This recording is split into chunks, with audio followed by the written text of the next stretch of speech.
Get top of the morning, afternoon, night, depending on where you at.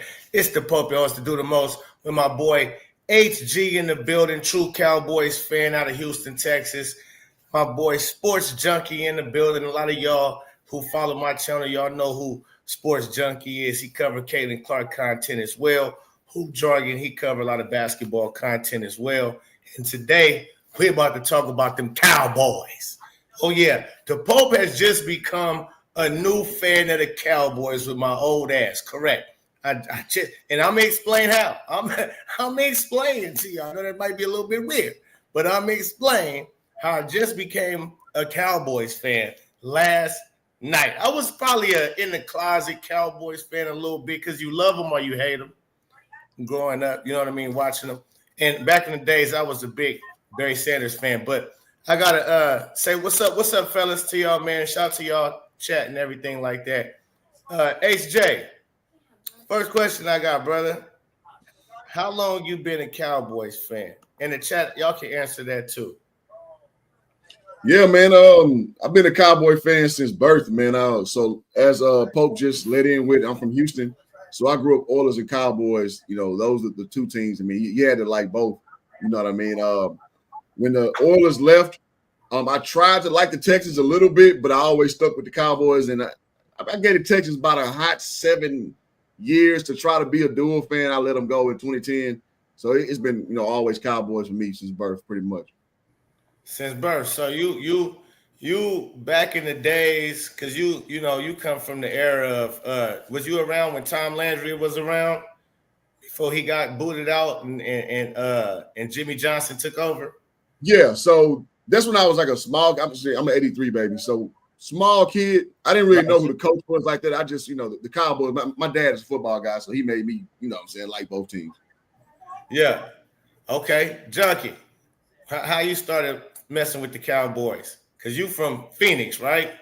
Yeah, I started messing with the Cowboys years ago because, like I told you, my uncle played for the Cowboys 7 years.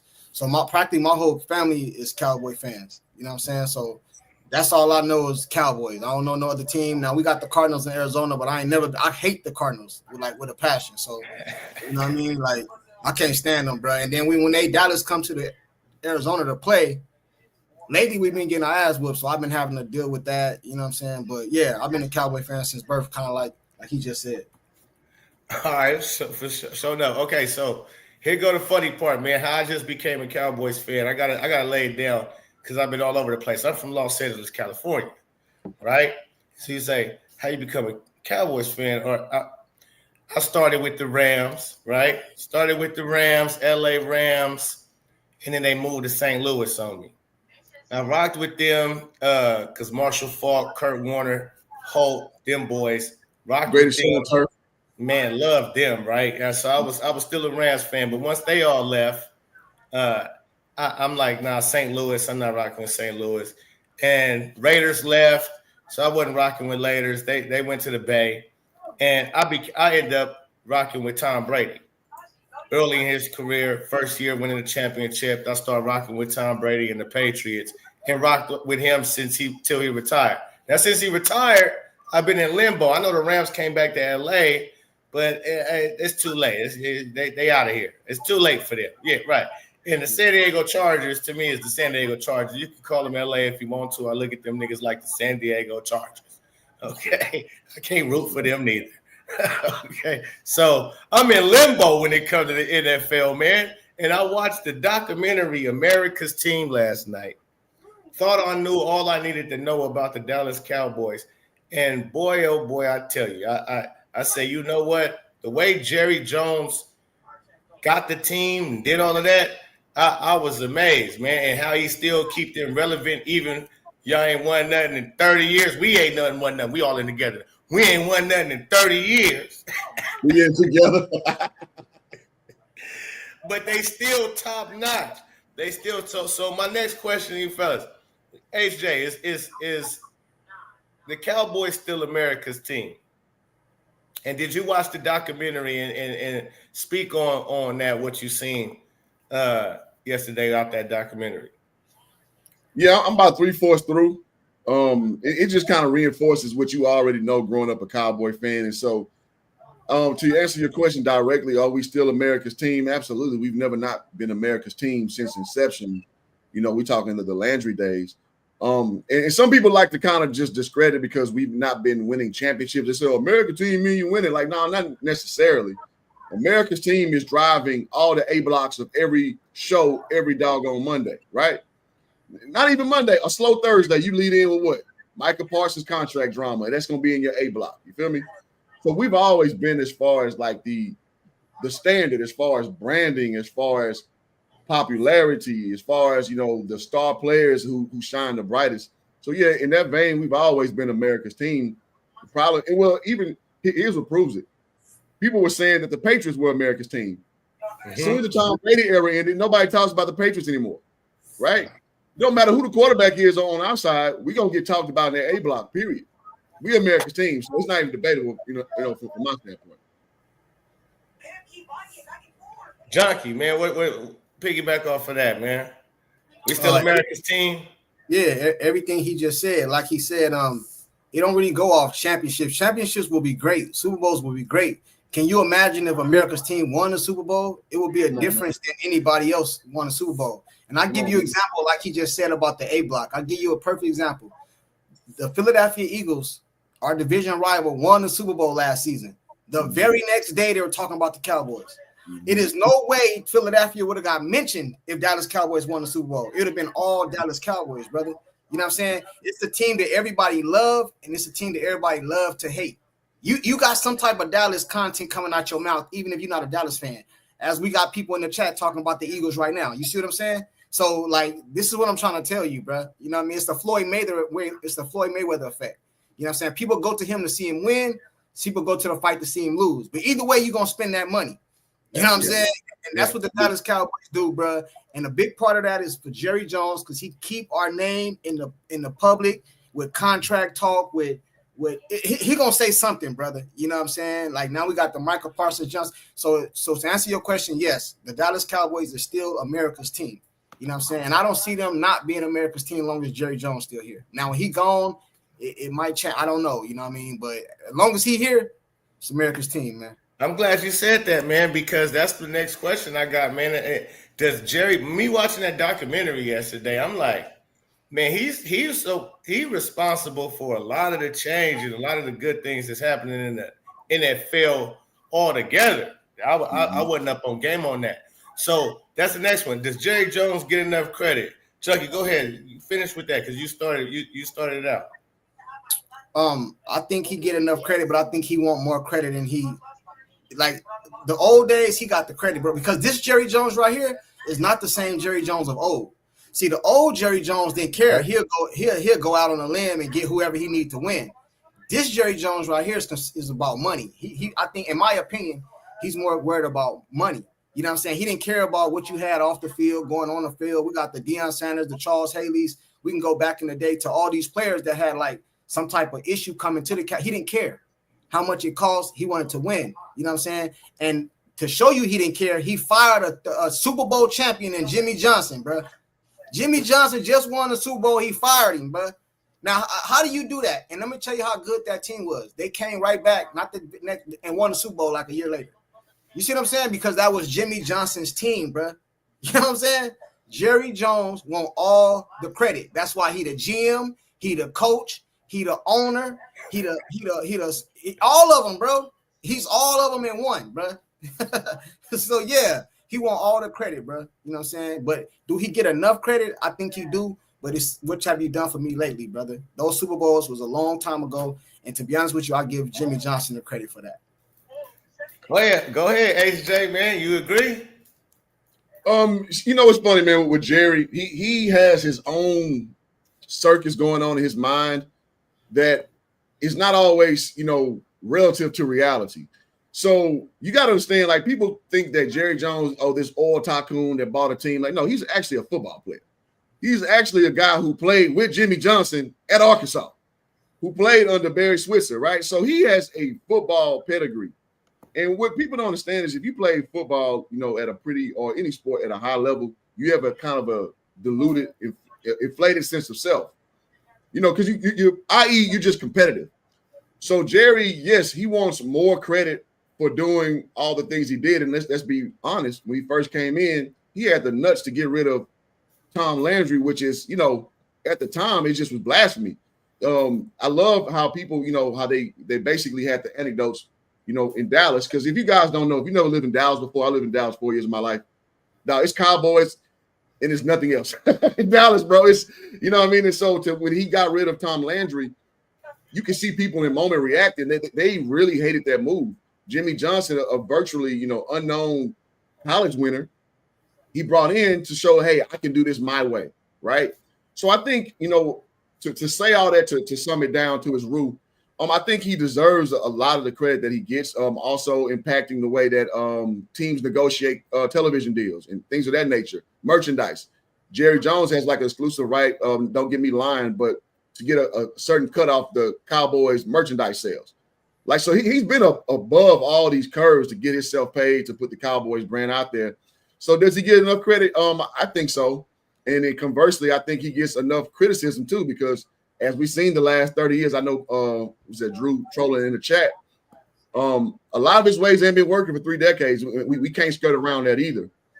So I understand, man. The hate and the love always got to match. It's something I always say on my channel. So, to land the plane, does he get enough credit? Yes.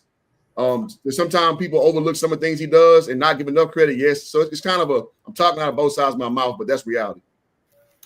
Right. Okay. Because I like both of y'all points, man.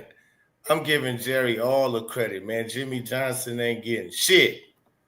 He do, but he don't. This is why. From the gate, when I seen what Jerry did, first he started out as a hustler. This is why I'm a Cowboy fan. I'm a Cowboy fan because of because of Jerry Jones. None of the players. And they had great players, Hall of Famers, some of the best ever. But when I say, okay, he made all them boss moves. He was a little hustler doing this, that, and the other. Then he invested in that oil rig and drilled the hole and struck gold. Okay, smooth. Then invested into the squad and immediately did a boss move. Like you said, you fired Tom Landry, 29 years as the Dallas Cowboys head coach, Super Bowl coach. You get him out of the way and you bring in Jimmy Johnson, who's unproven, never even been on the NFL level. And you take that risk and all the criticism that he got, right? So that boss move right there, him hiring Jimmy Johnson, not just because of the way he coached, but just his brain and mental and all of that. And the fact that them dudes had a relationship in college. They played in college together, went undefeated, won a national title together, was roommates. I didn't know all of that. Mm-hmm. I said, "Oh shit!" So that was his homie, and he had let the homie know, like, "Hey, I'm finna own the Dallas Cowboys. Be ready." Yeah. And then, and then Jimmy told me, right there, man. "Yeah, you gotta love Jerry." So for Jerry to have that forward, like he put all his chips on the table, got rid of that dude, Tom Landry, godly figure in Dallas, hired Jimmy Johnson, and then they slowly built that shit up. They go on 1-15 first year. Of course, Troy Aikman fall in their laps. He a rookie. They already had Michael Irvin, and they just started building and building. Now, whoever came up with the trade Herschel Walker. I'm about to say that, yeah. And that changed the game for him. Yeah, absolutely. That was a genius move. And whether it was Jimmy or Jerry got to sign off on it. See, that's what Jimmy, I think, failed to realize. That's why I don't get a credit. Because Jimmy, yeah, you can say, hey, let's trade Herschel Walker. But the owner, they hear, wait, we only got Herschel Walker. Like, he could have been like, that's our star. How the fuck I'm going to give you Herschel Walker? Like, I'm not trading no Herschel Walker. He could have been against it. But if he signed off on it, that's why I give Robert Kraft a lot of moves that he made that he didn't make, that he allowed Bill Belichick to make, and he signed off on it. I give him a lot of credit when he comes to ball shit. So, yeah, for me, Jerry Jones, he deserved all the credit. And Jimmy should have tucked his tongue in the sense of, if that's what you want, bro, that's what you got. You brought me from college to here. Now we win in Super Bowl. Like, I'm on the, come on, my nigga. I'm going to give you the credit, my nigga. Like, I'm going to say, yeah, Jerry, because at the end of the day, he got to sign off on it. Yeah, but the story goes that Jerry felt disrespected at a dinner or something like that. It's some behind the scenes stuff going on with that. But at the same time, man, like you don't fire no Super Bowl winning coach, brother. You know what I'm saying? It ain't that serious. You know what I mean? Like Yeah, you it's a do. lot of coaches and owners that don't got a good relationship, bro. You know what I'm saying? Bill Belichick, he wanted to get rid of Tom Brady, but the owner like said hell no. So I get what you're saying. The owner got to approve it. But nah, bro, we ain't been since Jimmy Johnson, no. That you know what I mean? We ain't been nothing since him. Since Jimmy Not true. Johnson, bro, we ain't been nothing since him, bro. And that's why a lot of the people laugh at us, bro, because we study die hard for our team. You know what I mean? And people done made whole, like Stephen A. Smith, for example, bro. He done got rich off the Dallas Cowboys, bro. You know what I'm saying? The little stick he do with the Dallas Cowboys, that's all like a little gimmick, you know what I mean? But it's off the Dallas Cowboys. And it's because we ain't won shit in years, bro. And we all loyal. I know I'm a loyal fan no matter if we lose or win, bro. I'm always be a Cowboy fan. But I do want to win. And I think Jerry Jones is in the way, man. That's just how I feel, man. You know what I mean? I think he in the way, bro. Well, that kind of goes with what I was saying. Like he deserved all the credit for what he came into because he came into an impossible task. You buy a team like that, you make all those big changes, and you win. Like you got the audacity to get rid of your bell cow, like all world back Herschel Walker for 4 nobody selections, where they're turned into picks. Like that takes balls on top of balls on top of balls. I'm sorry, you got to give Jerry credit for that. But again, to back up Sports Junkie, that's why I said that he deserved the slander too, because Jerry is so locked in. I think he remembers that shit so so stringently that he's unwilling to pivot to the new game, the new market. So I can't get mad at people for shitting on him too, because he's kind of earned that too. But overall, being a Cowboy loyalist, I take it all in stride. So, I'm willing to look at the good, look at the bad, but I'm still here regardless. Like I say all the time, man, ain't nobody bigger than the star. That's just the bottom line. No, I agree with you, brother. And the crazy part about it is, and Jerry know that. Yeah. he know that.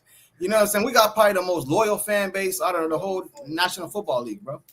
When I say but see, I had to disagree with you a lot of what you were saying, Sports.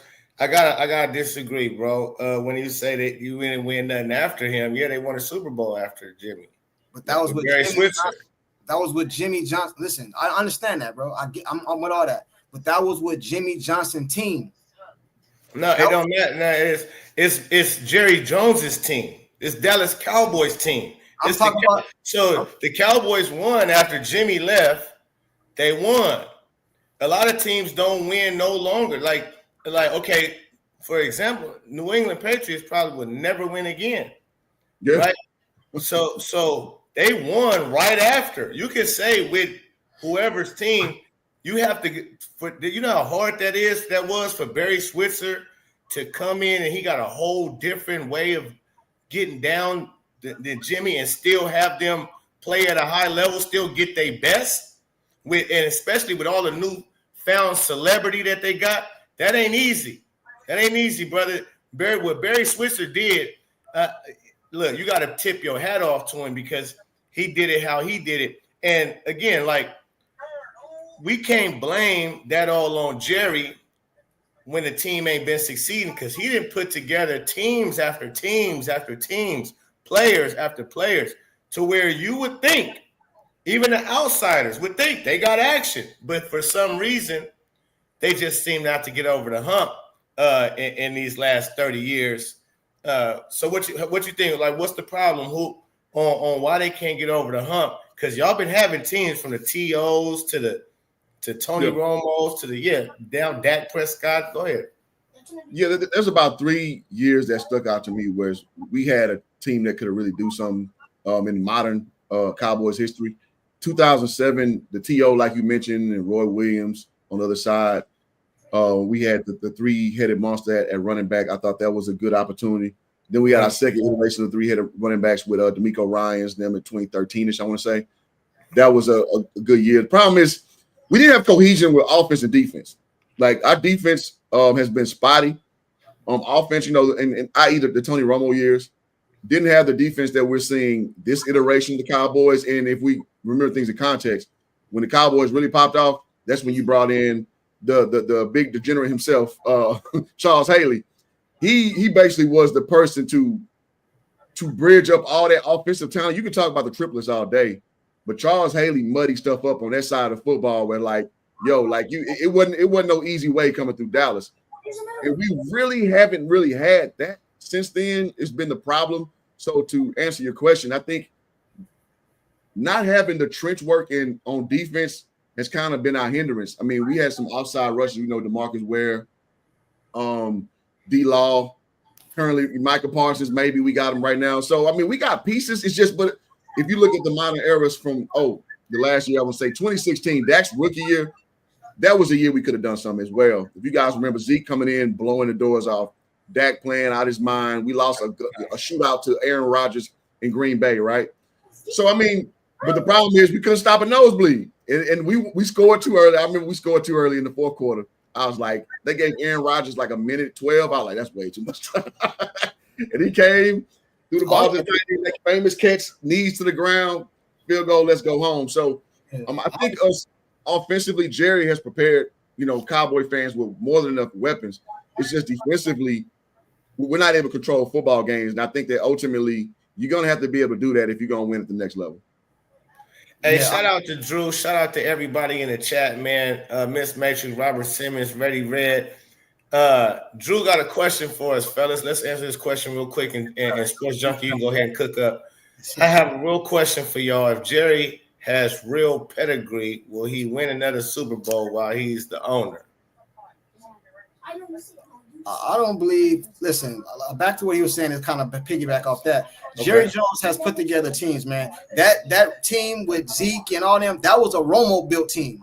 See, what happened was Romo got hurt, and Dak had to take over his rookie year. I think that team right there with Romo, because Romo can ball, bro. You know what I'm saying? He got hurt. He had back issues and all kind of other stuff, man. He was broken up. But I think we probably would have went further that year. You know what I mean? But Dak did this thing his rookie year, like he said, that catch that Aaron Rodgers threw on the sideline. But I do not see Jerry Jones winning another Super Bowl while he's here. I don't, bro. And the reason I say that is because Jerry in my opinion, Jerry puts everything else over winning and allow all this speculation and all this other stuff to be in the media, bro. Jerry Jones right now, he's going to sign Michael Parsons, bro. He's going to sign him. Just like he was going to sign CD. He was going to sign Dak. Jerry Jones didn't sign Dak to opening day last season, bro. Of the day. He let that contract shit go all through the offseason when you was going to pay this man. CeeDee Lamb not even in training camp, bro. You know what I'm saying? No, bro. If you look at the Philadelphia Eagles, bro, and other teams like that, these teams try to get better, bro. They have GMs that work all year round. The GM is scouting. Our GM is Jerry Jones, bro. So in the offseason, he on his yacht. You know what I'm saying? He on the ocean somewhere. I'm telling you what I know, bro. You know what I'm saying? Our GM and owner is the same person, man. You know what I'm saying? I'm just keeping it real, bro. I don't see it. I hope I'm wrong. But I don't see it while Jerry Jones is the GM owner. You know what I mean? And then all our coaches, bro, the difference between then and now, Jimmy Johnson had a little say. These coaches now, the Dallas Cowboys have, they don't got no say so, bro. That shit go through Jerry Jones. Flat out, bro. They gonna do what he say. They just the play caller on the field, but it's gonna go through Jerry. I'm telling you, man. That's how it is, bro. And you gonna learn that now that you're a Cowboy fan. You gonna learn that, bro. Oh, no, listen. Just because I'm a fan, I know everything about the Cowboys. All right. Yeah, I watch sports. Go ahead, AJ. Man. I mean, listen, man. If you are to believe that the shitty Philadelphia Eagles, who've been around since goddamn World War I, finally win a championship in 2017. If they can believe that long and finally get one damn near 100 years into the goddamn ownership, then we're not out of pocket to think that we'll win another one. 30 years compared to 90, come on, what we talking about? So, listen, man, I'm not mad at Eagles fans right now for kind of feeling themselves. They've been in 3 Super Bowls in the past, 8-9 years. That's impressive. That's very impressive. But don't act like y'all motherfuckers ain't lifetime losers before then. Like cut it out, man. So to get back to the topic, I mean, I feel Sports Junkie because I mean it gets kind of like old and stale with Jerry Jones pushing this same type of rhetoric, saying that, oh, I know what I'm doing. I got this. I'm like, okay, bro. We keep going one series in the playoffs and out. We keep losing the teams we shouldn't lose to because they run game. I just talked about the defensive line. The run game kills us every time. If you look the last 3 losses we had since 2018, I want to say in the playoffs, the Rams went for like two bills on us. Old ass with Ty Gurley, and then I think Anderson, which is backup. Both of them went over 100 yards. Yeah, just gashing us. You feel me? I remember that game. 49ers just eating us alive. I know Dak had a bad game, but our defense couldn't stop a cold either, at the front line. So we got to be realistic about where we are. And that's why I said, like, if you guys follow my channel, I do a Cowboys take. Last year, I was like, I got no expectation for last year. Like, we're going to be sorry as hell. You know what I mean? Because we didn't address the needs we have. You bring back a retread Zeke, that means nothing. You didn't address the D-line still, right? And then you got Diggs out from a cornerback standpoint. So ultimately speaking, can he put a team together that's going to make a run? Yes. I do like what Coach Schottenheimer is saying right now, because Jerry, he likes the yes men. Schottenheimer seems to be a guy, he has a pedigree, obviously, from his dad, Marty. I like what he's saying. He's saying shit that I've never heard McCarthy say. I never heard Garrett say. So it does give me a little bit of optimism. I can't say for sure because it's been 30 years of losing or not winning for that matter, but I don't think it's out of pocket to think that eventually we can right the ship. I mean, it's just not out of pocket to think. Righteous. I think Jerry cursed himself a long time ago when he said what he said about Jimmy Johnson, that I can get 500 coaches to go win the Super Bowl with this team. And I think right there, like, God don't like ugly. I'm a big believer of that. And that's been the major problem. It ain't been nothing with the rosters. I think the Cowboys always had great rosters. If not great, damn sure better than most. Like all through the years. They never just had boo-boo players. And that come to even Tony Romo when he took over for Troy. Tony Romo was a diamond in the rough. Nobody was checking for him. It went like he found a diamond in the rough. Jerry Jones did that. Mm-hmm. Same thing he did with Dak Prescott. Like, this was like, we're not paying. Y'all, the nigga know how to pick players. They've always had a hellified line when he had Emmitt Smith's line. So from offense to defense, and he kept the star power around. He kept, not only did he have the front line on the offensive side, now maybe not the defense, but he always had a DeMarcus Ware or a player of that stature, bro. He always kept somebody over there after even Charles Haley was over there. So I'm like, bro, Jerry been doing an excellent job at GM, and it ain't that. It's picking the coaches. And I think that's biting them in the ass. That's saying 500 coaches get coached my team Super Bowl. Okay, cool. Let me push back on you like this, right? Me and you both got Caitlin Clark, Indiana Fever channels, right? You know what I'm saying? What do we say about that team? Caitlin Clark can do this. What's the problem? The head coach, Stephanie White. So we always had talent, like you said, you know what I'm saying? But sometimes, bro, we don't never had a coach. And the coach that can come over here and put us over the hump, Jerry won't allow them to come in here. You know what I'm saying? Because Jerry is not going to. Why you think Parcells left, bro? Parcells didn't want T.O. He never even called him Terrell Owens. He called him the player. You know what I'm saying? That was a Jerry Jones move, bro. And I wanted Terrell Owens, but I'm just trying to tell you that the owner is always going. Is that Jerry's fault or is that Bill Parcells' fault? So is Jerry not supposed to go grab a player like Terrell Owens because the coach got a problem? No, you give it to the coach. Nah, you missing my point though. What I'm saying is certain coaches won't even come coach the Dallas Cowboys, bro, because of Jerry Jones. The elite coaches will not come coach this team, man. They're not gonna be Jerry Jones puppet, bro. The coaches with like a pedigree, with like a resume, they not gonna come over here and be under him, bro. That's why we had Jason Garrett for what 8 years, 8 and 8, all these 8 and 8 seasons, bro. They not, you know what I'm saying? Then he not gonna do it. To me, and I'm gonna let Hoop jump in, but to me, that's their problem. That's an ego problem because you coaching for America's team, first of all, and this man that built something smooth. He keep you with players. So if you were like a Barry Switzer, Barry Switzer fit Jerry. He couldn't do it long enough. But he didn't care who got the credit. He just wanted to coach. And if he could get somebody who didn't care that Jerry got the credit, or to let Jerry come in with the camaraderie of the team and include him in that situation, then I guess everybody couldn't play with Kobe. Everybody couldn't play with Jordan. So it is what it is. But I think he cursed with the coaches. Well, I think his coach selection process definitely has been suspect, going back to what's my man's Wade Phillips before Jason Garrett had taken, he was a retread old guy, just loyal to Jerry. And Jerry holds loyalty at a premium if you guys have not kind of figured the shit out by now. And I'm not gonna lie, the one that disappointed me the most was Mike McCarthy. Because now, did it make sense in 2020 off inception? I guess he said he was reformed. He was with the new style of game. I think 2 seasons told you everything you knew about Mike McCarthy. Yeah, he had nothing innovative. He had nothing going forward. So I think that the biggest curse is Jerry holding on to guys too long. Because like I saw in the chat, like Barry Switzer was a yes man, and Jerry likes that. We know this.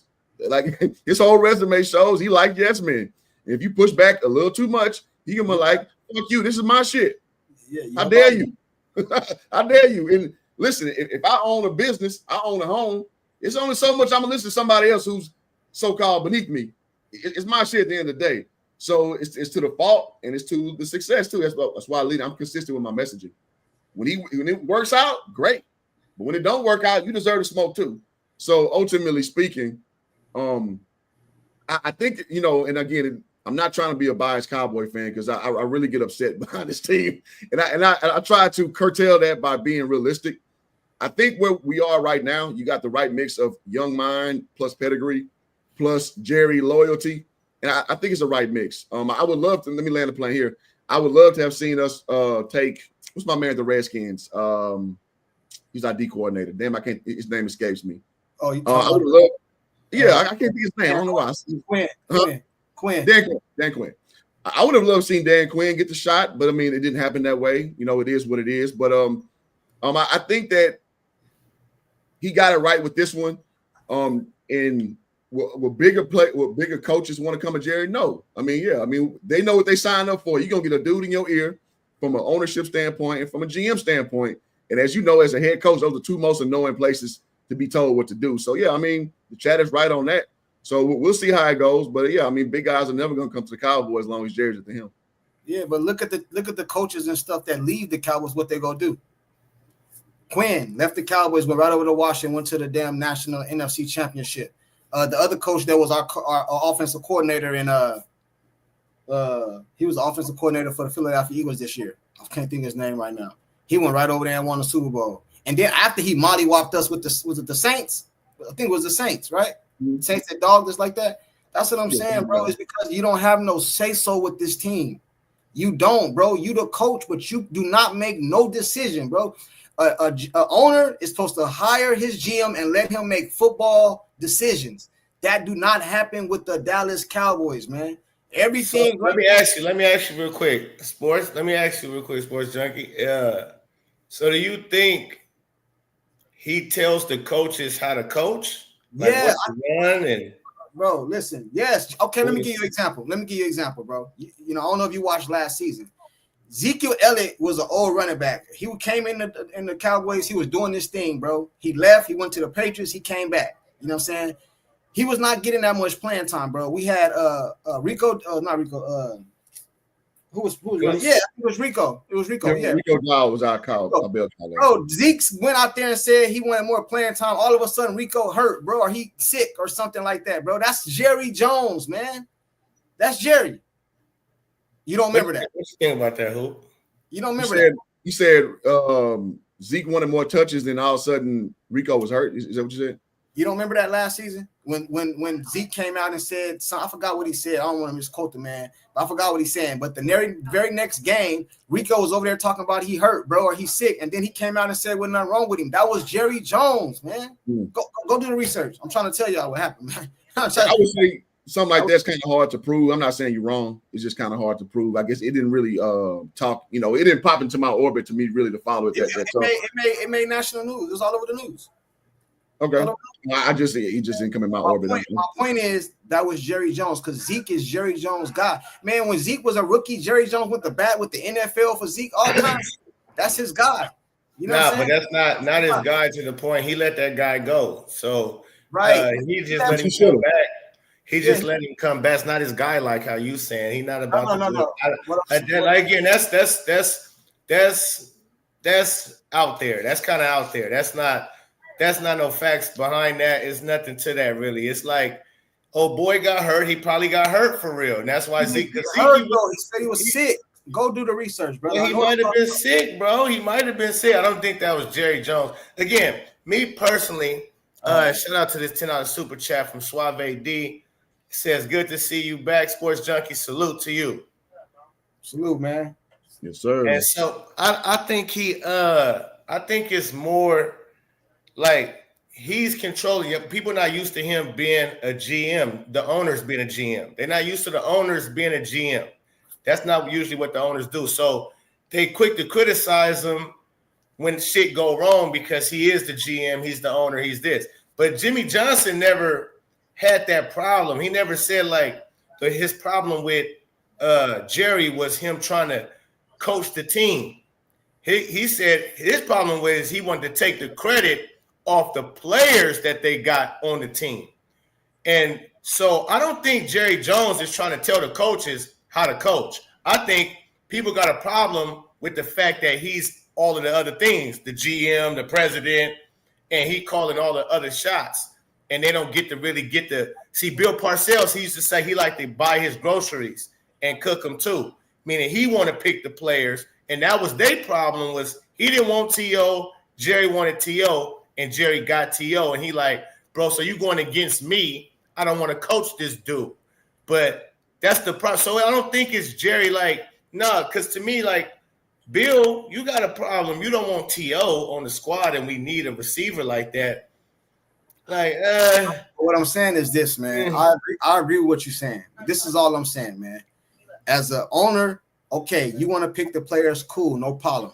But after you pick the players, let the coach do his thing. Bro, don't no team in the National Football League, the owner talk to the team after a win or a loss before the coach, bro. That's Jerry Jones, bro. The coaches has even came in. I said, I don't know. We got to talk to Jerry. This is shit that's not my opinion, bro. You can go look this shit up. I understand that. All right, so that's what I'm trying to tell you, bro. That's why when I say he in the way, man. You know what I'm saying? Yeah, he's had put good teams together. I'm not going to knock him for that. The players still got to get it done on the field. You know what I'm saying? If I put the team together, you got to get it done on the field. But Jerry Jones be in the way, bro. You know what I'm saying? In the way. Always. He got a football damn radio station. Listen, bro. This dude be in the way, man. Flat out. You know what I'm saying? All I can say is Jerry Jones ain't got shit to do. We can't stop the run in playoff games, man. I know that. That's just consistently our Achilles heel, man. If we being honest. Shit, man. And listen, man, shout out to Will McClay, man, who's actually the person putting these teams together with Jerry's blessing. The Cowboys have a pretty competent staff, man. It's just that we don't have that requisite talent, that requisite mentality to get dirty and win them games. Like going back to the doc, that's what separates those past teams from this team. And I got to give Drew some credit, man. A lot of our flair is kind of taking over substance. And again, when it's time to get dirty, when Dak ain't on, when it's time to just pound that thing up the middle and to stop other teams from running that bitch up the middle, we can't do it. That's just point blank period. So I don't care about none of that window dressing of other stuff. When it comes down to like in the trench football, we don't want no part of that shit when it's time to win. That just is what it is. It is what I can dig it, man. And I'm like this. If I get an opportunity to coach America's team, and I know all that comes with that big contract, good players, because Jerry, if I come in as a coach, I can't deny that Jerry is a good GM. I ain't tripping if he want to talk to the team before and after. That this is fucking team. Jerry made the decision to say, hey man, I'm not gonna go try to pursue the NFL. I'm gonna try to strike rich and own the team. so I can be a part of the team how I want to be a part of the team. I can't fault him for that. To me, I'm just saying a lot good come with being a player for the Dallas Cowboys or a coach for the Dallas Cowboys. And Jerry set that up for you. So, hey, man, he want to do a little talk here. As long as he ain't telling me how to coach, Long as he ain't I need you to run this. How about you could do this and telling me a different playbook than my shit? Then we smooth. You keep that dude went out because Jimmy Johnson's. You say, okay, I'm gonna let it play because they went through a little struggle or whatever. Okay, well, Jimmy Johnson left, and you lost in the NFC Championship with Barry Switzer, I believe, right? First year, They lost with Barry Switzer first year, and what did he do? He said, "Don't trip, Barry. I'm gonna go get you Deion." When paid Deion 35 mil, 13 guaranteed, the biggest so it's like he make boss moves, bro, and he get the coaches what they needed. Now, like, so what if Barry was like, I don't want Deion, I don't want to coach, just like how Bill was, I don't want T.O. Fuck you, nigga, I'm going to get Deion Sanders, you fucking dope head. Coach the nigga. Hey.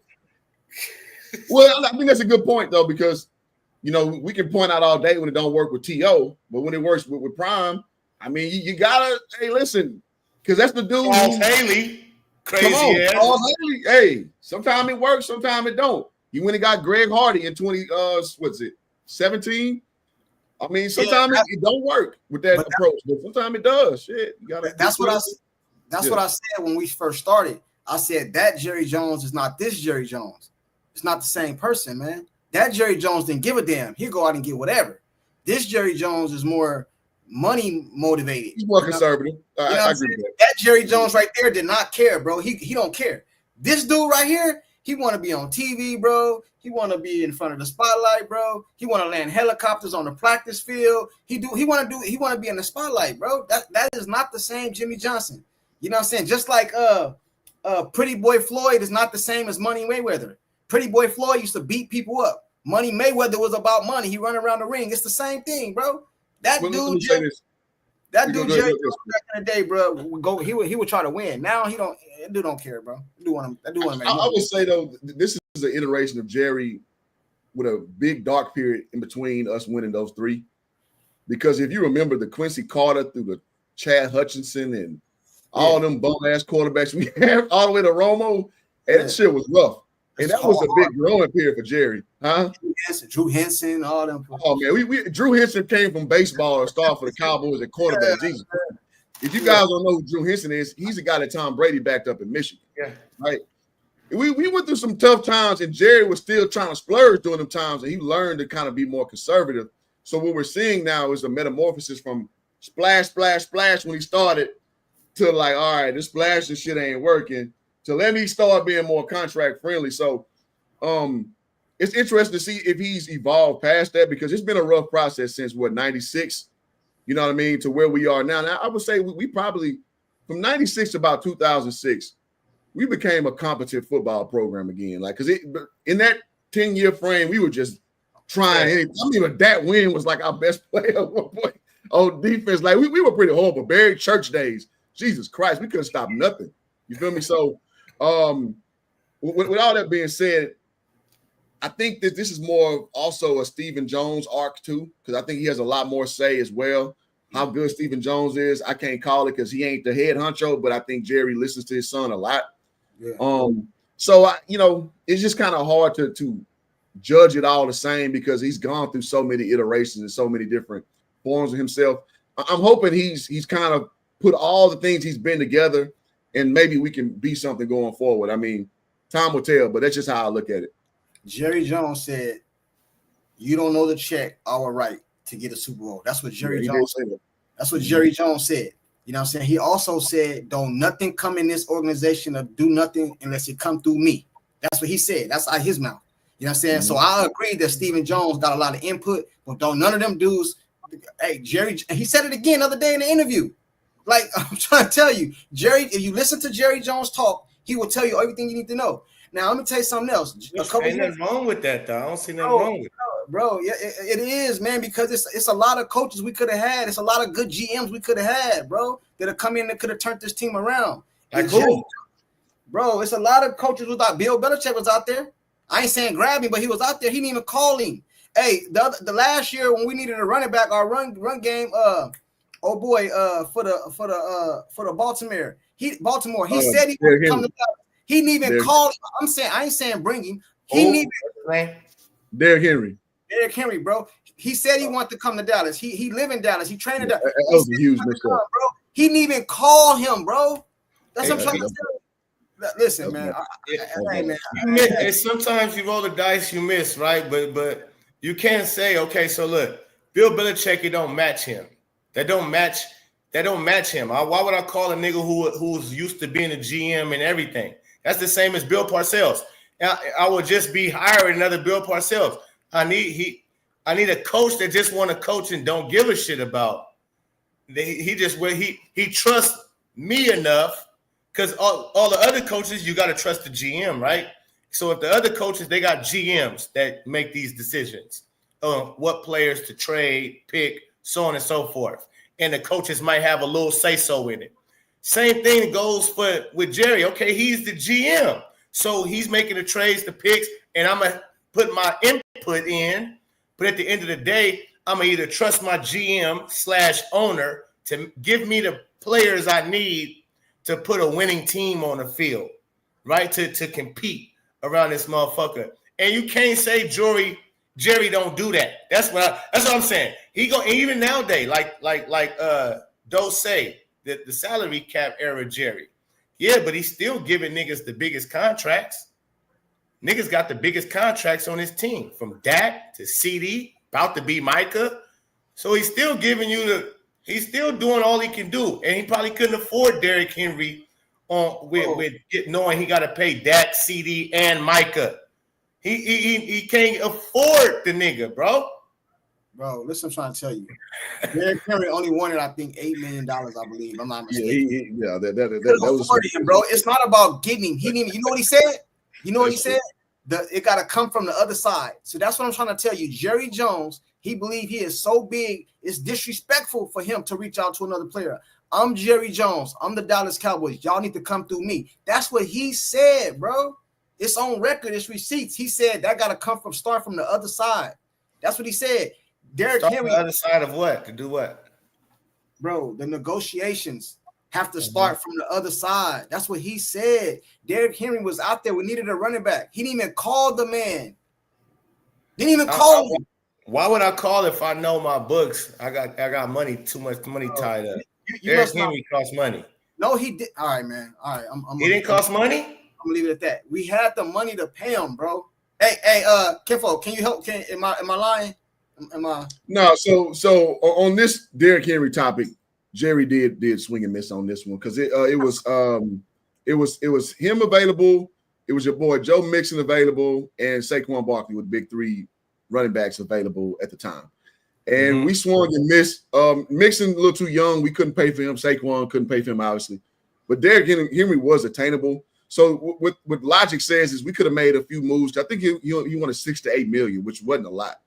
But Jerry, for whatever reason, didn't pursue, or the Cowboys think group did not deem it as important enough to spend the money on. And that's one of the reasons I said last year I was not excited, because I knew the rushing game with Rico Dowdle, hell no.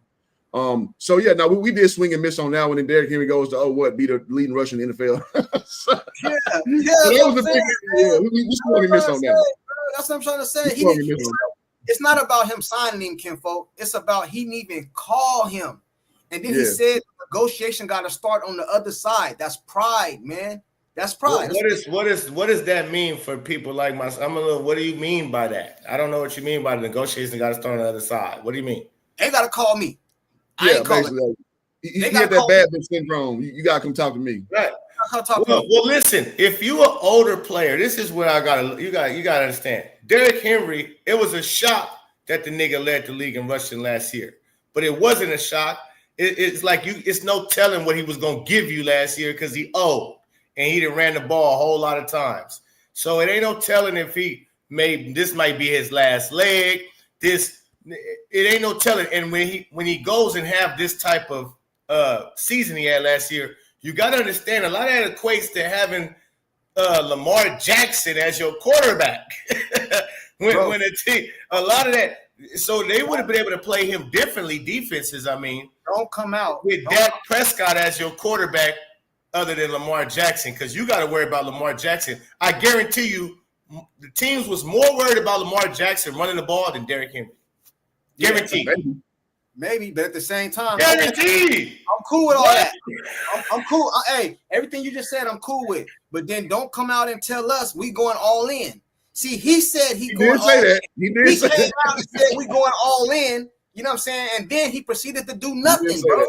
That's what I'm trying to tell you. He did nothing. That's what he said, man. I dig it. I can dig it. When I already got Pro Bowlers, when I already got the most Pro Bowlers damn near in the league on my team, and God damn it, what the fuck you want me to continue? See, that's what I'm saying. People love to spend everybody else's money. I got money, yes, but this is an old player in Derrick Henry. I don't know how much he got left in the tank, right? I have to pay Mac. I got to pay Micah top notch, which he already knew he about to come with something crazy. I got to pay Dak. I got to pay CD, and I got to pay these offensive linemen, some of these deep. Like I got a lot to spread out, and it's a salary cap, bro. He traded Amari Cooper for a fourth, I believe, bro. And then they turned around and traded him for a second or third or something, bro. That's what I'm trying to tell you, man. Who the fuck is Cooper? He's nobody. Oh my goodness. Oh my God. Man. This dude right here. I mean, listen, I love me some Amari Cooper, but I mean, at the end of the day, he is out the NFL right now, 2 years removed out the NFL. 2 years later. Thank you. He's not 2 years removed. I love me some Amari Cooper now. Hold on. He 2 years removed. Yeah, he ain't 2 years removed. He's not 2 years. I'm saying 2 years later, he's removed, is what I meant to say. So, like, today, as it stands right now, he's gone. We got rid of him 2 years ago. No, but my point wasn't that is he good or not. My point was the situation. You traded him for a player, and then a year later, a year older or 2 years older, another team traded him for a higher pick, bro. Well, okay. Who the Browns trade? You talking about the Browns to the Bills? Yeah, they got like a second or third. We traded him for a fourth. I think they traded him for like a second or a third. Yeah. Interesting. Okay. That's what I'm trying to tell you, bro. What this did dude the Buffalo Bills trade for to get Amari Cooper? I think the challenge. I'm gonna say this too, though. It matters when you trade too. Like if you're desperate, you think you're one piece away. It's a such thing as overspending for a player too, because you think you need that one piece to win right away. So you got to factor all those things. And we got rid of Amari before the season started. We was like, it's CD Lamb's team, and we getting rid of all the other dissenting, hands on the field. You know what I'm saying? No, I understand that. And then at the same time, I like the moves he made. I'm not just dogging Jerry. I like how he went and got Pickens. I'm not. He done some good things, bro. I didn't even mention that. You know what I'm saying? He done some stuff, bro. I'm not saying that, man. You know what I mean? Nice. I'm just trying to tell you, Jerry Jones be in the way, man. You know what I'm saying? Can I throw this out here, Pope, real quick? So listen, man. To all when I talk about Jerry Jones, I'm always going to talk out of both sides of my neck because I'm not delusional, but at the same time, I'm not going to act like this man ain't do nothing. So I'm going to name you the franchise that got more championships than Jerry Jones. Not the Cowboys, Jerry Jones. Pittsburgh with 6, New England with 6, San Francisco with 5, Green Bay with 4, the Giants with 4. And after that, everybody's at least tied or under Jerry Jones as far as winning championships. So all the people who think that your GM, your management group, your owner know more than Jerry Jones, I named 5 goddamn teams with more Super Bowls than him. I ain't not talking to Cowboys, Jerry Jones, who's won 3. So you got to understand how, I understand the criticism, but at the same time, you're trying to compare Jerry against perfection. And it's just let's not talk about Super Bowls then. Let's talk about NFC championships. We ain't even been to the NFC championship. Let's not talk about rings. Let's not talk about winning it. You know what I'm saying? We haven't even been. People do wear NFC championship shirts, but who takes that? I know that. Me neither, bro. I do videos all the time talking about second place don't matter. I'm just saying. I'm just trying to say that I give Jerry Jones props, bro, for what he did do. What I'm saying is it's a new time. Like back in the day, it was no social media. Now we got social media. It's a new time. Jerry Jones is still in that old day or something like that, bro. That's just how I see it, man. And I believe his team still is the number one, worth the most money. Yeah, all sports teams. I'm talking about winning though. Winning. I want to win, bro. Yeah, but see, what I again, you can't control everything like Hoop just said, like HJ just said, bro. The man got 3 Super Bowls on his resume, right? And it's only 5 other teams that got more than him. So he has been winning. And he just his winning came early on when he got his squad. And then throughout, it's been ups and downs, been a roller coaster. So I understand what you're saying, but you cannot say that man ain't done damn near everything like he could do to keep the team relevant, keep the team with star players, and all of that type of stuff, to the point where even with the losing, man, that stadium is filled up. That he keep that motherfucker booming. He keep the expectations high, no matter what. He know how to do his stuff, bro. He's an all-time. And so for me, like, if coaches can't go work with a Jerry Jones, then that's their problem, because his resume speaks for itself as far as he do know how to go recruit talent. He be finding diamonds in the rough. Even at quarterback, that's hard to do. The man got 2 quarterbacks down in the rough. Now it could be luck of the draw with Dak Prescott and Tony Romo. But I mean, I would coach. I would fuck with Jerry. You go make sure you go spend that money. I know he ain't scared to go spend that money. Keep top-notch players, and as long as he ain't in my hair with the coaching, you want to talk to the team as a player. As if I was a player, nobody more than I would be willing to pay for Jerry. Jerry gonna look after you. He gonna if you she gonna go to bat for you and all that. I would love to play for Jerry. You know what I'm saying? But I'm not Jerry's cousin. That's not my uncle, bro. I want to win a title, man. You know what I'm saying? That's what I want to do. I think a lot of us want to win a title, bro. You know what I'm saying? And I just want to get there. That's all I want to do, bro. I want to win a title, man. You know what I'm saying? Hey, this your super chat right here if you want to get it. Swab, what up, Swab? What's going on with you, bro? Y'all polishing the turd Jerry's ass of the GM. Hey, man. I think Jerry Jones, the owner, is great. I think ain't no owner in the league better than Jerry Jones as far as marketing and bringing money to his team. He'll buck the system. Years back in the day, he said, y'all going to Pepsi, I'm going to Sprite type shit. Y'all wearing Reebok, I'm wearing Nike. You know how it goes. Jerry Jones always been like that. He go to bat for his players. He'll go to war in the courtroom, all that. But as a GM, Jerry is trash, man. You know what I'm saying? Flat out, bro. That's just how I see it. He got some put some good teams together. But once he put the team together, I want Jerry Jones to step aside and let the football people do their job, man. That's what I want. I'm gonna say this. At the end of the day, man, if I die tomorrow, you know, Lord forbid I die tomorrow, I saw 3 Super Bowls on my watch. That's more than 66% than you motherfuckers in the chat room talking. That's just facts. So at the end of the day, we can parse through how imperfect the Cowboys are, because it's the Cowboys versus perfection. It's how the shit goes. I've seen more success than 66% of y'all in the chat. That's facts. So sign me up for the chaos, sign me up for all that. I've seen the mountaintop 3 times and enjoyed it. And if I was a little older, it'd have been 5, right? So, you know, it's just funny how slick and loose people are. Because, I mean, it's easy to dogpile on the Cowboys. I mean, listen, the baddest bee at school is the easiest bee to talk about, you know, with girls in the locker room. She thinks she all that. She ain't shit. I know something she did in 2nd grade. You know how it go. Like, so it's easy to shit on the Cowboys. It's an easy target. But at the end of the day, I'm not trading my fanship for nobody in this damn chat. If you ain't a Patriots, if you're not a Steeler, if you're not a 49er fan, we ain't got nothing to talk about.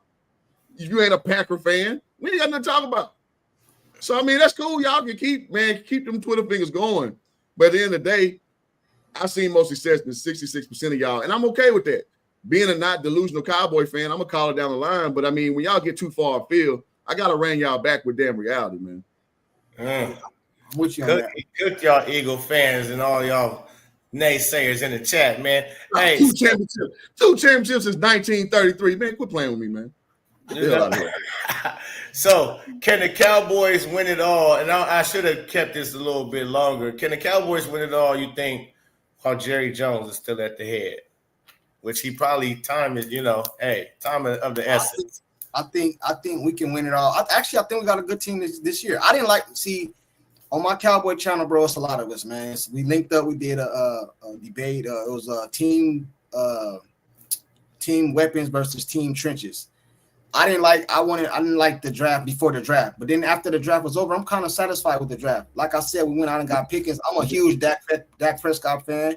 I think CeeDee Lamb gonna be good. I think he's always been being able to be double teamed because there's nobody on the other side. I think Pickens is over there now. We got I can't think of his name right now in the slot. He was doing good last year, taking slants to the house. They called him a gadget player. I can't think of his name right now. Turpin. Turpin. I think we got a good little roster. You know what I mean? I know the Cowboys. I know. That's why I'm saying I don't want this off field stuff, bro. I just want to get the job done so we can start worrying about football. Like right now, the media headlines is Micah. I just want to get this shit done, bro, and get to it. You know what I'm saying? That's all I'm saying. Because we all know Jerry gonna pay this dude. You know what I'm saying? You gonna pay him. So just go ahead and get that shit done so we can talk about football. That's the very reason I haven't been on my Cowboy channel in a while, because I didn't want to deal with the nonsense, bro. It wasn't no football going on. It was gonna be all Jerry said this or Jerry did this and all that other stuff. So I took a break, go build my other channel, bro. You know what I'm saying? But now the season is getting ready to start. Hey, chat, I'm back full time. A lot of y'all been asking about me, sending me emails and stuff like that. So salute to y'all, but I'm back in the full effect, man. You know what I'm saying? And we going to the playoffs this year. You know what I mean? I don't know if we're going to – our division is hard too. Hey, man. Yeah, absolutely. Hey, absolutely. Hey, you know what I'm saying? So it's going to be an uphill battle, you know what I'm saying? But I believe if everybody stay healthy, because last year Dak got hurt, you know, it's always something with us, bro. So I believe given if everybody stay healthy, we got just as good a shot as anybody, man. You know what I mean? Good a shot as anybody. I'm with JB, the Cowboys fan, man. I was a Dak Prescott, bless you. I was a Dak Prescott fan when he was a youngster. It seemed like some switch after that injury, that gruesome injury. He ain't been the same. He ain't been the same. He been mediocre, and I don't do mediocre. And so yeah, he got to go. I think he the problem right now. I think he the major problem right now. I don't know how we get rid of him and get somebody just as good. I was thinking maybe Shador, but the way he looked yesterday, I was thinking maybe do some boss moves, trade like the Herschel Walker, see if you can get a lot of things for Dak Prescott and go get you a sleeper. But that ain't really fair though, because the way Shador got played yesterday, he played with the third string people that ain't going to make the team. And lately, last year, that's the same thing that's been happening with Dak. You give him one receiver, because if you think about the year before, he had down there MVP season, him and CeeDee Lamb. You know what I'm saying? So now you bring him back. He don't got no offensive line, zero offensive line. You know what I'm saying? What do you expect the man to do? It's the same thing happened to Shador last night with the was it yesterday? Day before, with all the yesterday. Yeah, right. Talk about it. He can't hold up, bro. You know why he can't hold up? Because the offense ain't got no time. The moment that got dropped back, bro, they all in his face. What you want the man to do? I don't care how good you is. Did you see the Super Bowl? What did the Philadelphia Eagles do to Patrick Mahomes? Patrick Mahomes. Did you see what they did to him? What did you see what they did? Absolutely. You know what I mean? They dogged him. You know why? Because he had no time. Now, we all know if he'd have had time, he would have done the Philadelphia dirty, bro. He had no time. So the same thing with Dak Prescott, bro. Get that man some time. We've seen what he's capable of. You know what I'm saying? We've seen it. Like, you can't. I don't care what your name is. If you don't got no time, bro, you're going to be sorry, man. So do your best to try to grade Shador Sanders' performance, because I want to get into this. Shador, he had a good game. His first preseason game, he was playing with few of the ones, few of the twos, and he looked respectable. But this preseason game, third and fourth, can you grade him? Can you give him a grade? What you feel like he did? Me? How you think he did with what he had to work with? You talking to me? Yeah. Me? Oh yeah. Yeah, I can't grade him, bro.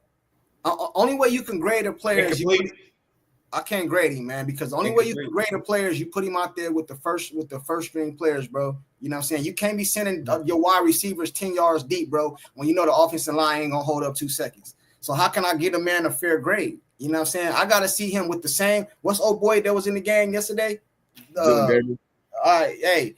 I need to see him with the first strings, bro. Then I can give you a grade. I can't grade you, bro. Most of them people ain't gonna be on the team, bro. They're not gonna make the roster. All right, HJ. What about you, man? I know you're a big Shador advocate. and things of that nature, and you call it down the middle. I know you call it fair. Mhm. How you give him the excuse that Sports Junkie did, that he played with the third and fourth string, so you really can't evaluate him. Hold on. I want to say something before he go real quick. I'm not making no excuse. He had to play better. I'm just saying that given the situation, you know what I mean, I think he was set up to fail. That's all I'm saying. All right. Well, I mean, listen, man. One thing, if I'm evaluating, I'm going off what you are as a whole quarterback, what I've seen. I've been seeing Shador since his first snap at Jackson State to where we are now.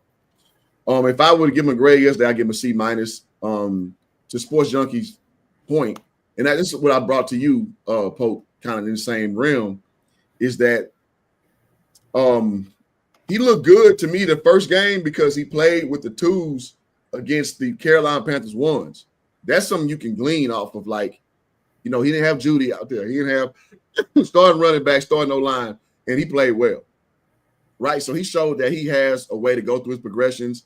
He can hit guys, 3-4 looks down the field for, touchdown passes that most veterans, would wait and be comfortable enough to throw. Whereas you look across the field, Dylan Gabriel, he's like one read, get the ball out kind of guy, right? He throws a nice little zip with his left hand. He's one read, two read, throw. Do it more goes through the whole, thing, and he'll fine tune that with time. So what does that mean about yesterday? I give him a C minus because I do agree him playing with the thirds. You're not getting a real good look as far as pass protection. And I was looking that Dylan Gabriel was getting like max protection when he was out there as well. He played good, like no question about it. Dylan Gabriel looked good yesterday. But you didn't see that with Shador, man. Like it's kind of hard to get going when you're running when you're down Sarah Hutton and like three dudes in your face. It's kind of hard to get going. Now I will say this, going back to what I'm seeing from Shador from year one, he got to get rid of the happy feet thing because he's not athletic enough to get around that edge like that he was kind of getting away with at the SWAC level, at the Pac-10 level, and at the Big 12 level. You're not able to do that. And Myles Garrett told him on the sideline because he got away with it in that one preseason game. He's like, "Would I get you with that move?" He's like, "Nah, because I'm going to keep you inside. There's nowhere else you're going to go. That shit ain't going to work on me." So that's something that Shador's going to learn next level. That double spin out thing he does, bro, you shouldn't be doing that but 1-2 times a game at best. It's like every other possession he was doing that. And what he was missing was that quick crossing route from his tight end, his safety valve reads. He was missing those because his eyes are upfield. So that comes with time. I'm not expecting no perfection from a freshly drafted guy. But those things you got to learn. If you see that blitz coming, you got to get rid of that ball quick. Every play can't be the beautiful play. It can't be the nice go through all your reads. You see that pressure coming, get rid of it, man. Just an ugly play. Quick dump down to your halfback and move the chains, bro. So he's gonna learn that with time. So that's why, again, I can't give him an F for like anything crazy. C minus because I think he's better than what he showed yesterday, but I don't think he had a lot to work with. Yeah, and plus a quarterback also need a run game, bro. You know what I'm saying? A run game helps a quarterback out tremendously, bro. Tremendously. You know what I'm saying? Can I get my grade now, though, real quick, Junk? I mean, you got to go there. Let me get my grade now. Yeah. Because all I hear from you is excuses after excuses. I'm tired of it. I'm tired of excuses. I really am. You're making me sick over here. He come with another one after another one. Then say I'm not giving excuses. I don't want to hear. Okay, let's break it down. Let's be frank about the situation. The nigga was playing against 3s and 4s, wasn't he? He was playing against 3s and 4s. He playing against the 3s. I don't know if the 4s. He played against the 3s for sure. Okay, he was playing with 3s. He was playing with 3s on his team. He playing against 3s on the other team. All right, it's all even. It's all even, Steven. The holding of the ball, he looks terrible. The nigga holds the ball too long. I seen him. I watched every play. He goes there. He look. He don't know when to get rid of the football. And that's he's been like that since Colorado. They all blame it on the line. No, nigga, you don't know how to get rid of the fucking football. It seems like you don't know your progression. The other quarterbacks, whoop, wop, boop, like he don't know how to read the defense before the snap, pre-snap. He don't know where he going with the ball before he hiked that bitch. And yeah, with time, he'll get better. But he looked pedestrian. He looked terrible out there. And we can't blame it on because it's the third stringers he playing with. He playing against third stringers. He not playing against the first stringers with third stringers. So, like HJ has said, Where is your dump downs to your your running backs, your tight ends? If you know you don't have a line, then why? And you not that fast. Why you holding on to the football? That's just bad football. That's not smart. That's why it's coach yanked. How you get benched in a preseason? I actually think that was some bullshit, man. Like, you supposed to let him play through adversity, but yeah, me too, man. Nah, we winning seen a preseason game means nothing, dog. Like I don't get that. Go Bro, ahead. the nigga was so bad. It was like, yeah, he's terrible. We seen enough. He's terrible. He looked terrible. You know the agenda is out there for him, though, bro. You know what I'm saying? That ain't no excuse, man. I don't know that. I do not know that. I do, man. I don't know what agenda you talk. What for? What? Man, come on. His father is loved in the NFL football His what? world. His father is loved. Loved. As a player, but not as everything. Everybody loves him. No, he's not, bro. No, he's not. As a player, he is loved, bro. But after, I'm not saying he's not loved. Don't get me wrong. But a lot of the people don't want to deal with a lot of the stuff that comes with it, man. You know what I'm saying? If that makes sense. You know what I mean? Like, this shit after you get a first down, everything, man. The rap career he want to pursue, everything. Right. I wouldn't want to do it neither. So it ain't no agenda. It's you put out to the world that you not really. It's like an Angel Reese. It's like you're not really focused. It's more like you more of a celebrity. You more worried about your celebrity status and being popping than you are leading the team, being a leader of men for football. Like, nah. Like when he told Cam Ward when they was doing a one-on-one training, hey, bro, you want to make this rap song? We should make a rap. That nigga Cam was like, nigga, I'm a football player, nigga. Football player only. That's what he told him. That's what he told him. Bro, you on some other shit. You got legendary. Your name is legendary. Your dad made the name Sanders legendary. You, sir, have been lied to. And that's Deion's fault. You lied to your son. You let him think he's legendary too. The nigga's far from it. If he had some humble pie about himself and went out there and just played, we wouldn't give the benefit of the doubt. Right. I don't know. It's kind of like a different thing, but I heard his brother got released too. You know what I'm saying? Yeah, Shiloh got released this morning. Yeah. I don't know if it's because of fight or what. I mean, he was fourth on the depth chart anyway. As safety, it is already a reach for him to make the roster. I think he'll get picked up on a practice squad somewhere for sure. But yeah, Shiloh did get let go. But let me say this, man. See, this is why I don't get too high when a good performance happens, when there's a lot of evaluations to still go. Now, like Pope led in with, I'm a big Shador advocate, been so for 4 years plus.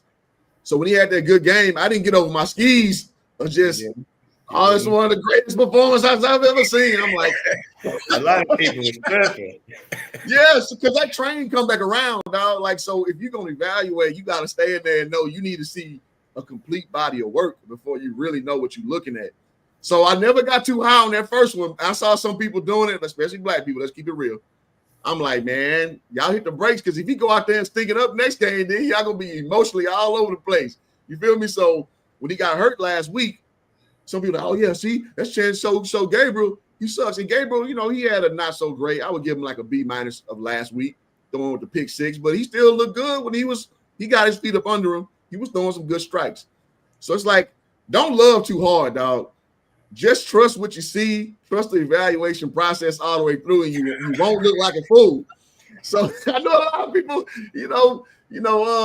either you Birdman hand rubbing, or you what's that on what's the movie Boys in the Hood, Trey punching air? You doing one of the two. You love too hard.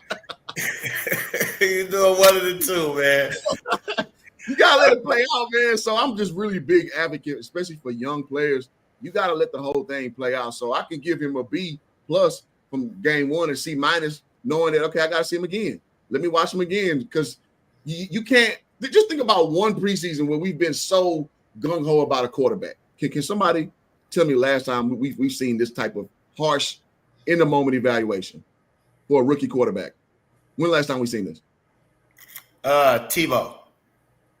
Tim Tebow. Really? Was it preseason when they was kind of saying, or was it the season when people? They were saying Tim Tebow shouldn't. He was third round. And when they picked him, when Denver, old boy, picked him in the first round, first round, they was like, oh, they was telling about that nigga need to change positions. He need to be a tight end, fullback. Yeah, they was on Tebow's head. Well, that's the same thing they said with Lamar Jackson. He need to be something else. And yeah, I think what's that got a lot of no, he didn't. He didn't much. I guess Tebow's bigger than Lamar Jackson. Tebow's way bigger than Lamar Jackson. Like as far as much media and Shador, as far as much media coverage, scrutiny, all of that. Like that, Lamar Jackson is like, but.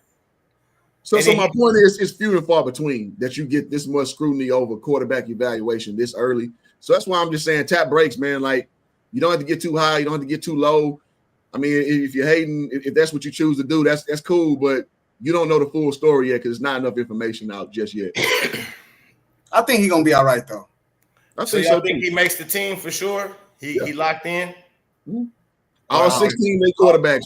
I think he's fine. I don't know, man. But you crazy part about it is I don't. Let me ask you a question. Do you want him to make the team, or do you want him to go to a better situation? I would prefer him to go to a better situation, but I mean, me too. You know, it's not very frequently you cut a 5th round pick. That just shows complete incompetence. If you and you know the crazy part about this story is, bro, I'm just throwing this out there. It goes back to what we were saying earlier. We ain't got to go back to it, but I just want to say this: if Shador was to get cut today, first headline gonna be going to Dallas. That's what we said. Bro. The first headline, bro. That's gonna be the first headline, bro. Of course. Going to Dallas, bro. hey, but that Joe Milton III. Before we get out of here, thoughts on him? Yeah, let me kick that one off. I can't take him serious, man. Like, I think he has a hell of an arm. I saw the funniest meme, and it's just so apropos of what he is. And the meme went, receiver, Cowboys need a 100-yard pass. Joe Mixon throws for 100 yards. Cowboys need 4th and 3. Joe Mixon throws 100 yards. Like, he got one gear, dog. It's just launch that bitch upfield. When I watch him, just because I'm harsh on quarterbacks, believe it or not. Mm-hmm. And I know he's a year 2 guy, so I'm not super harsh. I don't love the sidearm throwing guys, and I don't love if you trust your feet more than your arm. I don't think that leads to how can I put it? Competent football. So when I watch him, it's just like it's boom or bust. It's like no, because he'll throw a nice one back end zone. Only he can catch it, but then he'll throw another 50-50 ball where anybody can catch it deep 70 yards upfield. It's like you can't have a sustainable game plan with that, in my opinion. So I would love to have Shador over Joe Milton, man. No disrespect to him. I love his arm, but I can't trust him. Who would you compare him to? Who would I compare him to? Because you said he's like a one-dimensional thrower. Like who would you say? Yeah. Let me stew on that one. Yeah, but in my opinion, I'm like him. I'd rather have Shador. You know what I mean? I like that he's more mobile. He's way more mobile than Dak. You know what I'm saying? He can get out of harm's way a lot faster, a lot better than Dak. But he's younger than Dak too. You know what I'm saying? But I don't think he throws as good as football as Dak. But some of his passes, bro, be on point, bro. You know what I'm saying? Hey, it'll make you think like, hold on, let me go check him out. You know what I'm saying? But I'd rather he's fighting. Yeah, he got I'd rather him than our old quarterback Cooper. Cooper Rush. Hey, I'm good on Cooper Rush. You know what I'm saying? He's solid, but I'm good. He has no imagination. Won't throw it upfield, and I'm good. Yeah. Okay, all right, for sure, man. Hey, man, this was hell of a good stream, fellas, man. I'm gonna get on up out of here in a minute, man. I appreciate y'all rocking out with me and going through over this, welcoming me to the new Cowboys as a new Cowboy fan. Because for real, I'm gonna rock out with the Cowboys. I'm locked in. I don't got nowhere to go. Since Tom Brady retired, I don't got nowhere to go, man. I've been looking for somewhere to go. Hey, come on over, goddamn. Yeah, and so I had to find something that grabbed me. The fact that I'm familiar with the history of the Cowboys all the way, and then I just learned about Jerry Jones. Yeah, man, I'm rocking out, man. Any last words y'all want to say, fellas, before we get up out of here? Yeah, you built for it too, though, because the Indiana Fever and the Cowboys is one and the same, bro. We're gonna take everybody hate us, bro. So you come to the right team, bro, because you built for it. But I want to give a shout out to everybody in my chat. Hey, I appreciate all y'all looking out for me, been emailing me, reaching out to Angry, Drew, JB the Cowboy fan, all y'all in the chat. I'm back, man. So stay tuned. I got these videos coming for y'all, man. Yes, sir. Yes, what it is. I'm gonna make sure I lock in on you, Sports Junkie. I appreciate the dialogue, man. Yeah, for sure, man. You know, I'm gonna be make sure y'all go subscribe to Hoop Jargon, man. Go to this channel. It's Hoop Jargon, HOOP, Jargon, JARGON. And make sure we subscribe to Sports Junkie. That's what it is, Sports Junkie. You're gonna have to find it's the Dallas Cowboy symbol. Sports Junkie 602. That's because it's another Sports Junkie. He a Redskins fan. We're gonna have to go at it with the other Sports Junkie. Yeah, we're gonna have to get at him, man, because he's trying to steal your swag. So yeah, make sure y'all subscribe to everybody's channel. Hit the subscribe button over here as well, too, if you're not subscribed up to the Poe B. Frank. Share the video, all that good stuff. If y'all like what you're seeing, leave it in the comments, man. We gonna have a couple more dialogues like this with the fellas. I appreciate it. Let me say one more thing for people in my chat. Hey, everybody in my chat, I also got an Indiana Fever channel, man. If you rock with the Fever or Caitlin Clark, man, it's called Courtside Junkie. Y'all go up over there because a lot of you guys know me from Sports Junkie, you know what I'm saying? And I'm back, bro. I'm sorry y'all they've been killing me. They've been emailing me, reaching out to me. I'm back, though, man. I'm back. All right, y'all. Peace and love to all. Enjoy y'all Sunday, man. All right, man. And we out. Salute, man. Salute. Oh, peace.